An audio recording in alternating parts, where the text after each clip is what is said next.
LinkedIn believes B2B marketing can be B2 brilliant, B2 bold, and B2 breakthrough.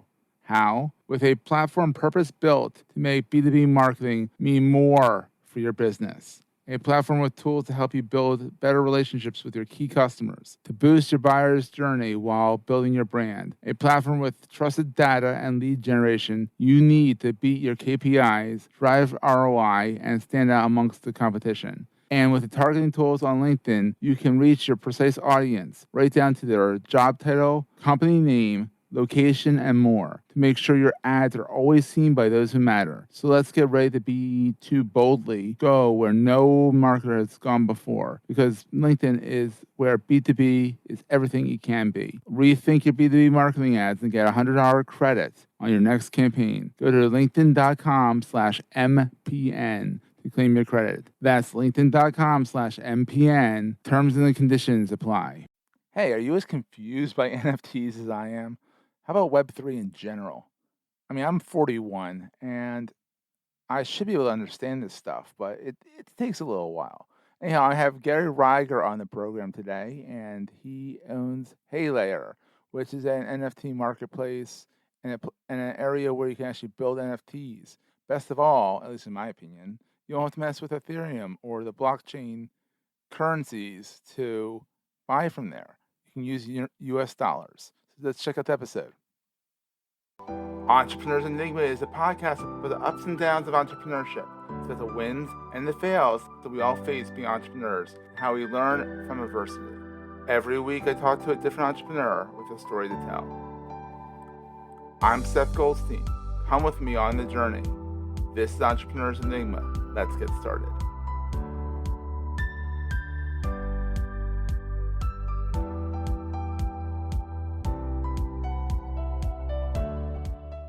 Hey everyone, welcome to another edition of the Entrepreneurs Enigma podcast. I'm Seth, your host. Today I have Gary Reiger from just a little bit north, right up the northeast quarter from me. From Long Island, it's Gary Reiger, who is the CEO of Haylayer, right? That's right. Thank you. Which is an interesting NFT marketplace and a way for you to build your NFT business. And they have a toolkit on there and everything. You're also the founder and CEO of Brooklyn, with no vowels, software. Yep. Brooklyn, which I guess it can make sense because that's how you talk in Brooklyn. So Yeah, that's sort of how I've seen it written out when I was growing up, and that's sort of a secondary way. I like it, but when you say it, it comes up like Brooklyn. So yeah. So Gary, tell me about you. So Haylayer looks like it's a way to. What I like about actually, let's start with this. I like how Haylayer, if you go to the marketplace over at haylayer.com, you can actually use actual money to buy an NFT. Yeah. Versus trying to figure out gas fees and Ethereum and figuring out how to get your real money into Ethereum and then pay with Ethereum. Oh my God. That's the reason why I have 3 NFTs that people have given me. And I'm like, all right, that's nice. I'm like, totally. So fill us in. Who is Gary Reiger and how did you find your way into this? Awesome. So I appreciate you having me again, and hopefully can share some insights about this crazy new industry that's all taking over in some ways, a lot of media and value creation. But so I was sort of born a techie. I was actually a refugee born in the former Soviet Union, came to the States at 7. And I had a family member who was already here when I came over, who was kind of a big shot in the tech space. And aside from me always just sort of like playing with the newest and the coolest gadgets or trying to figure things out, he was kind of my inspiration and gifted me my first computer because my parents were too poor to buy one. And so that led me to just really like getting super excited about tech. Got sidetracked and ended up going to finance after school. But in about 2013, I jumped back in after realizing that the stuff that I know, people will actually pay me for doing mundane tasks that are super easy for me, like tech related, that are not, that are complicated for them. And I guess that's sort of what they say, if something comes supernatural for you, go after it. And, especially if there's value. So that's what I've been doing is I've been building kind of a network, like literally, networking, and also building out this software company since 2013. That's wild. Originally, yeah, thank you. Originally consulting, then I kind of got into develop engineering and built a team and all this stuff. And, with that, sort of learned the ways of, what does it take to build a product, a technology, saw the things that didn't work, saw the things that worked, and learned from the things that worked. And my ultimate goal was to build my own technology company one day.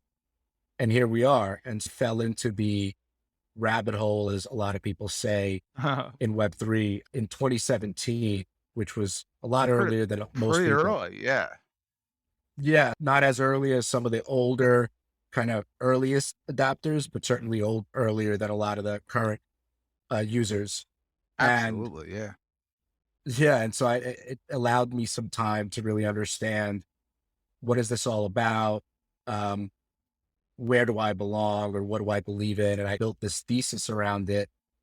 And a lot of that goes to what you just said. So for me, my thesis or my concept was, how do we leverage this new technology, but make it as simple as possible for the folks that are just getting into it. Thank you for And that. I am still struggling. yeah, and so I get that. And we are, right before I got on this podcast, I actually was creating a local event where I Oh, was going to do wow. some kind of breakfast thing and really just hang out, get coffee, and talk about, what is this all about. And I think it's going to take these types of engagements, offline, online, a lot of education, because I really do believe that there's a ton of value in what's being built here. And I'm happy to explore that more. We're going to take a quick break, hear from our sponsors, and get right back to the show. LinkedIn believes B2B marketing can be B2 brilliant, B2 bold, and B2 breakthrough.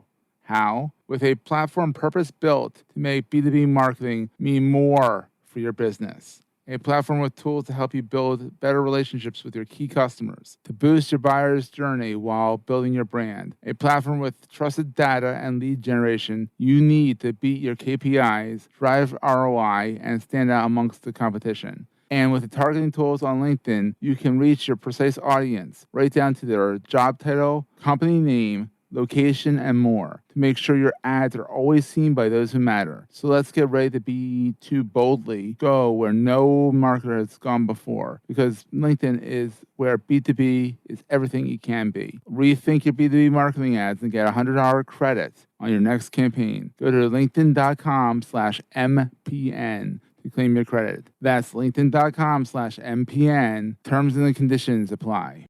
It's really cool. So for those who don't know what Web3 is, and an NFT, non-fungible token, I know that much. Mhm. What is Web3 versus Web2? So I think the way that Web3 has been categorized or explained is that it is the user owned internet.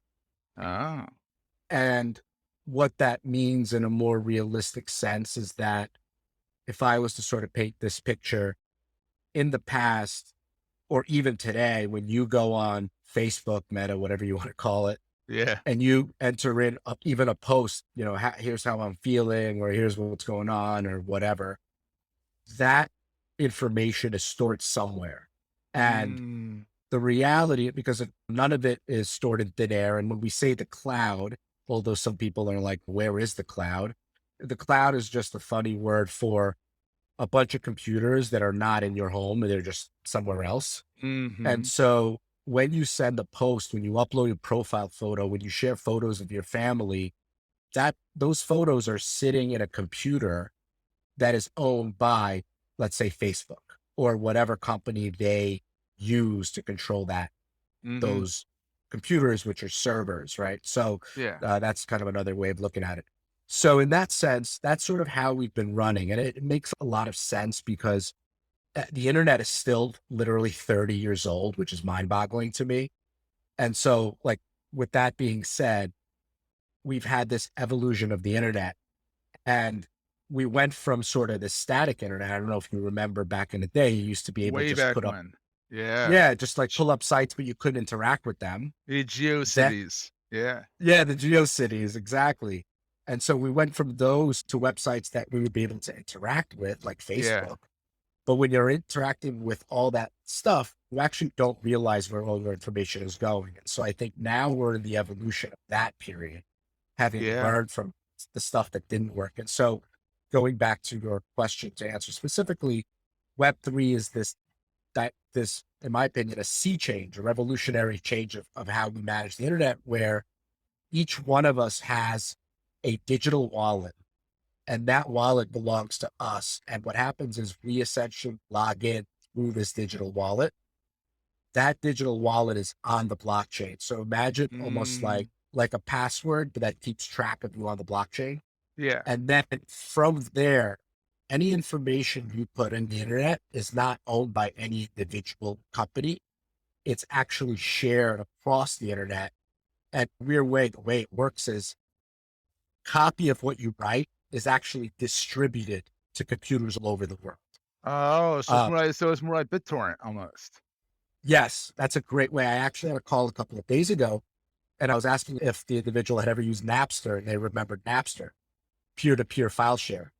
And in a sense, it's really like torrent, or how Napster used to work, where we're just distributing the data across as many channels as possible and making the data transparent, so that when you look at it, it's almost like a public Google spreadsheet. You Yeah. can't, right, say that, hey, this data wasn't entered or this didn't. And so in that way, we can preserve data, we can Yeah. preserve it longer, because you're not relying on one entity like Facebook or Microsoft or Amazon, or whatever. We're relying on all of us, right? Almost like a democratic way of holding data. Yeah. But then also we're owning that data. So when you go to one of the earliest thinking with blockchain is, let's use it in the medical field, because today the doctors are like, hey, we need all your data, just sign these pages and then we'll manage it. But then you have no idea what's happening with your data. You have these files stored with all your medical stuff in their Mhm. offices. What if those offices burn down? Yeah. Who else has access to those files? What are the receptionists doing with my data? You really don't know what's happening. It's And kinda so scary, yeah. it's extremely, yeah. And it's Yeah. sort of like we glass over it at some point. It's like we got to live our lives and no one really asks the tough questions. Yeah. And so this one system solves so many problems that for me, I couldn't turn away from it. And that's what, again, in a very 20,000 foot view, what Web3 is all about.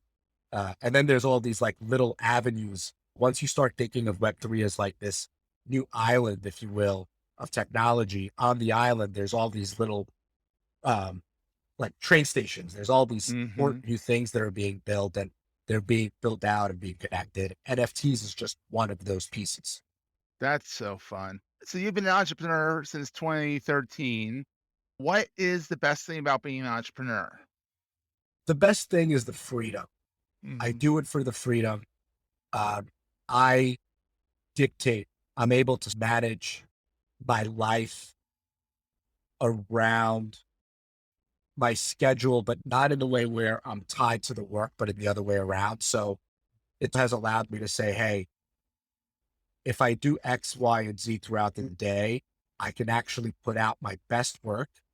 It can take me X amount of time, and I can do it as effectively and efficiently as possible without other people telling me how to work. Like, Mhm. that's one of the things that I've always had a problem with. Is I'm a little bit of a um, generalist tinkerer. I like to get into the weeds. I like to know how things Mhm. work.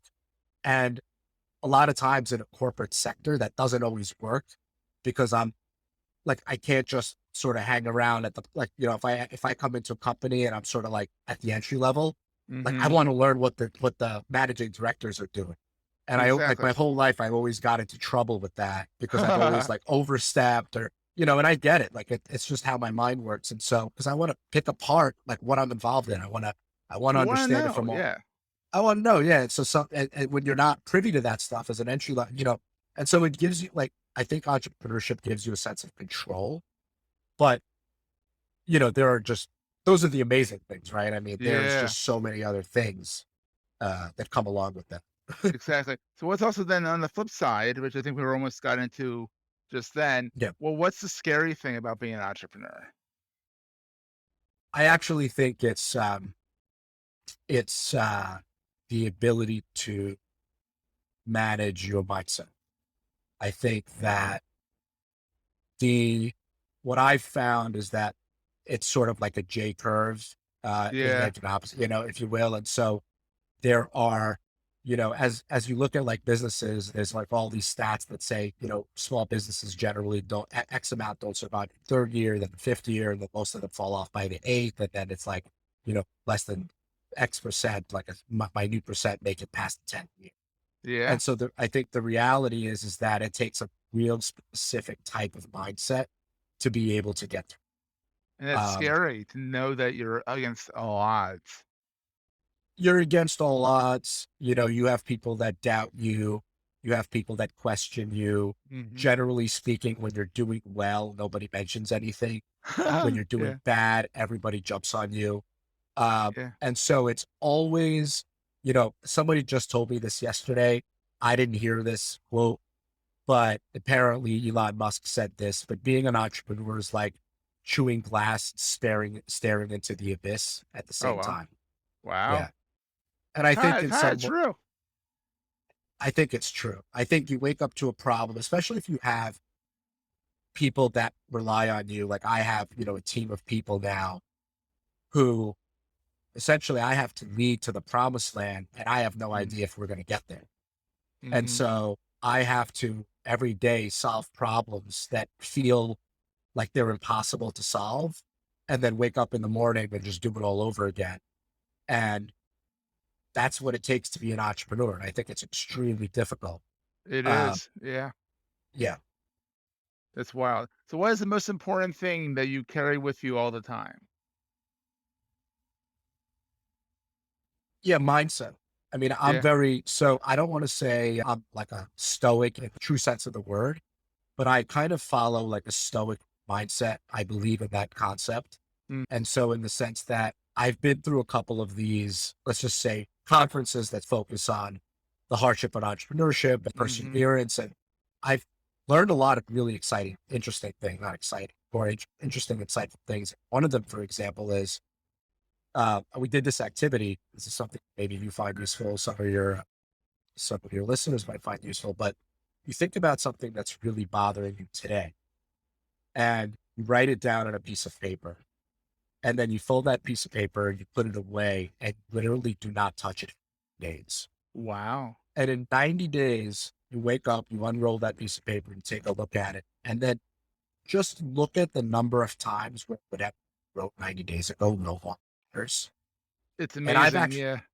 It's amazing. And I've actually done this. I've done this a Wow. few times just to test this thesis, and it always seems to work for me. I'm That's not saying wild. every time, but I'm saying 9 out of 10 times. And so what I then realized is the problem is our head.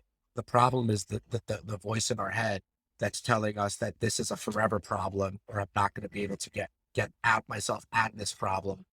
And I sort of just thought about that and for a while. And then what I ultimately landed on is if I mentally sort of prepare for the day. And so like I've actually gotten into running for the past like year and a half now, maybe even almost, yeah, I think year and a half I've been running almost every day.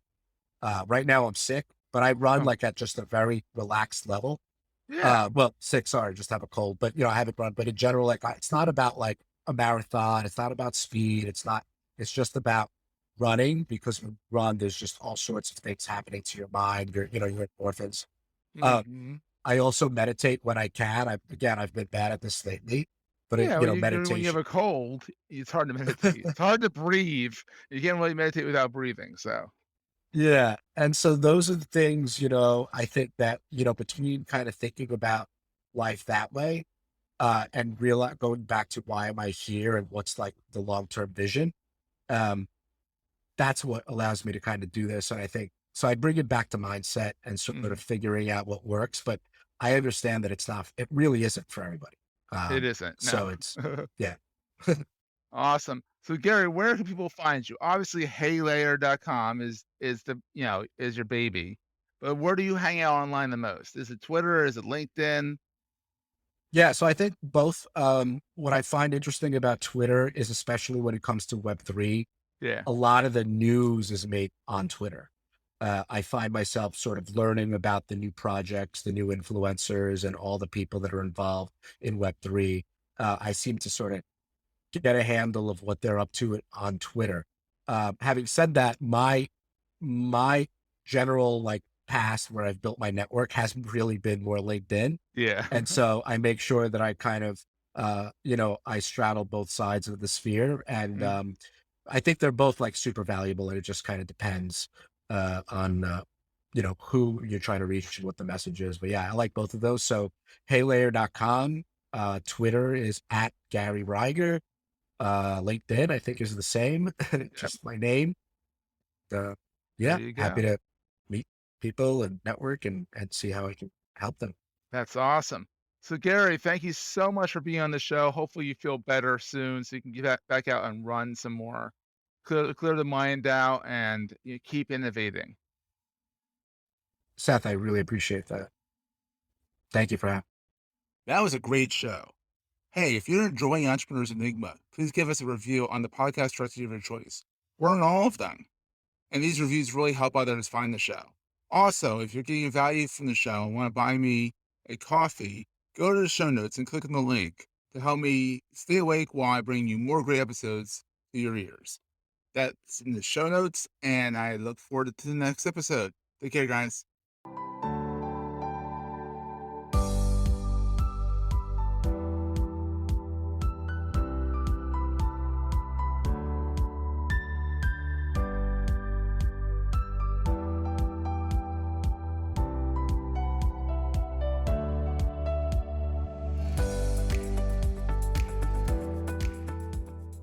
Goldstein Media hopes you have enjoyed this episode. This podcast is one of the many great shows on the MPN Marketing Podcast Network. This podcast is coming to you on the MPN, the Marketing Podcast Network. There's another show on MPN you might enjoy as well. I'm Matt Bailey, host of The Endless Coffee Cup. In each episode, we talk more about marketing, culture, technology, and our digital lifestyle while having a conversation over coffee. Subscribe to The Endless Coffee Cup. Then pour yourself a cup, sit back, relax, and join the conversation. Just visit sitelogic.com or search for The Endless Coffee Cup wherever you get your podcasts.